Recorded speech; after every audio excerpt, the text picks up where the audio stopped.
नमस्कार मैत्रिणींनो, श्री स्वामी समर्थ. स्वागत आहे तुमचं अनुरंगोली या चॅनलवरती. तर आजच्या भागामध्ये आपण 4 रांगोळी काढणार आहोत. खूपच सुंदर, तुम्हाला आवडतील अशाच या रांगोळी आहेत आजच्या. तर व्हिडिओ शेवटपर्यंत पहा मैत्रिणींनो. हे बघा, मी इथे 2 ते 2 ठिपके मारून घेतलेत आणि त्यामध्ये मी असं हे करून घेतलेलं आहे. दोन्ही साईडने लाईन मारून घेतलेल्या आहेत आणि त्यावरती मी असे चक्र काढून घेतलेत 4 आणि चारही साईडने आपल्याला असे डॉट्स देऊन घ्यायचे आहेत. मी लाल आणि पिवळ्या रांगोळीने डॉट्स दिलेत. दोन्ही साईडने लाल आणि दोन्ही साईडने पिवळ्या रांगोळीने. आपल्याला सकाळच्या घाईमध्ये पटकन होणाऱ्या ह्या रांगोळी आहेत. तुम्हाला सगळ्याच रांगोळी खूप आवडतील. मी ज्या रांगोळी पटकन होणाऱ्या असतील, दिसायलाही छान असतील, अशाच रांगोळी तुमच्यासाठी घेऊन येत असते मैत्रिणींनो. तुम्हालाही रांगोळी आवडत असतील तर आपल्या चॅनलला जरूर सबस्क्राईब करा आणि इंस्टावर देखील ID आहे अनुज डेली रंगोली, तिथेसुद्धा तुम्ही फॉलो करू शकता. तर ही होती आजची पहिली रांगोळी.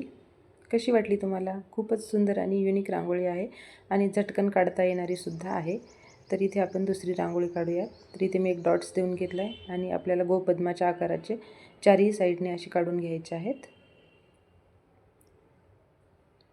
हे बघा, याप्रमाणे चारही साईडने आपल्याला सेम काढून घ्यायचं आहे आणि त्याला व्यवस्थित आकार देऊन घ्यायचा आहे.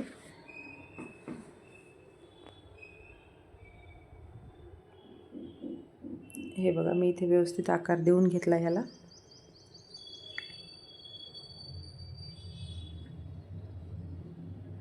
आणि त्याच्या साईडने आपल्याला अशा पाकळ्या काढून घ्यायच्या आहेत चारही साईडने.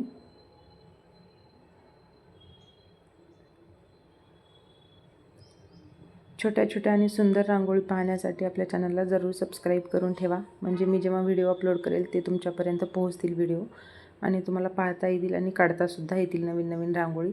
तर इथे बघा, मी या दोन्हीच्यामध्ये हिरव्या रांगोळीने डॉट्स दिलेत आणि ज्या पाकळ्या काढल्या होत्या त्यामध्ये मी असे चक्र काढून त्यावरती 2 लाईन मारून घेतल्यात निळ्या रांगोळीने. तर ही होती आपली या भागातली दुसरी रांगोळी, छोटीशी सिंपल सुंदर रांगोळी. तर इथे आपण तिसरी रांगोळी काढूयात. तर इथे मी 2 लाईन देऊन घेतल्यात आणि इथेसुद्धा आपल्याला सेम असं गोपद्म काढल्यासारखं खालून एक आणि वरून एक गोपद्म काढून घ्यायचं आहे.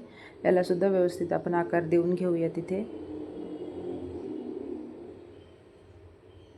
हे बघा, या पद्धतीने. आणि दोन्ही साईडने आपल्याला आपण थोडे मोठ्या साईजचे असे डॉट्स देऊन घ्यायचे आहेत. मी हिरवा रांगोळीने आणि लाल रांगोळीने 2 असे मोठे मोठे डॉट्स देऊन घेतले. यामुळे रांगोळी अजूनच उठून दिसते.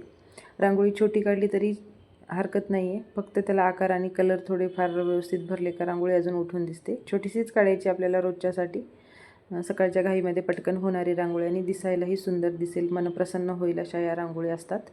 त्यासाठी मी छोटीशीच रांगोळी तुम्हाला दाखवत आहे, ज्याकरून आपल्याला रोजच्या वापरासाठी पटकन काढता येतील. हे बघा, मी दोन्ही साईडने असे 2 ठिपके देऊन त्याला खालच्या साईडने ओढून घेतले आणि त्यावरती हिरव्या आणि लाल रांगोळीने असे मोठे मोठे 2 डॉट्स दिलेत. तर ही होती आपली आजच्या भागातली तिसरी रांगोळी. तर रांगोळी तुम्हाला कशा वाटतात मला हे नेमकं जरूर सांगा, तुम्हाला आवडतात का माझ्या रांगोळी? तर इथे बघा, मी 3 लाईन मारून घेतल्यात, एक छोटी, एक त्यापेक्षा थोडी मोठी आणि एक त्यापेक्षा मोठी, आणि त्याच्या तिन्ही साईडने मी असे 3 रंगाने डॉट्स दिलेत, लाल, हिरवा आणि पिवळा.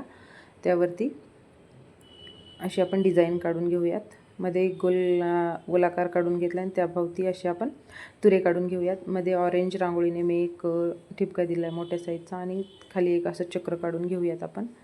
इथेसुद्धा याला व्यवस्थित आकार आलेला आहे, तरी पण मध्ये पडलेली जी रांगोळी असते ती थोडीशी क्लीन होते. हे बघा, या पद्धतीने. आणि मी खाली पिवळा, लाल, पिवळा आणि पांढऱ्या रंगाचा एक ठिपका देऊन घेते आणि वरती लाल रांगोळीने असं बोटाने थोडासा आकार देऊन तिथे असं फूल तयार करून घेतल्यासारखं घ्यायचं आहे आपल्याला. तर ही होती चौथी रांगोळी. तर रांगोळी कशा वाटल्या मैत्रिणींनो मला जरूर कळवा आणि व्हिडिओ पाहिल्याबद्दल धन्यवाद.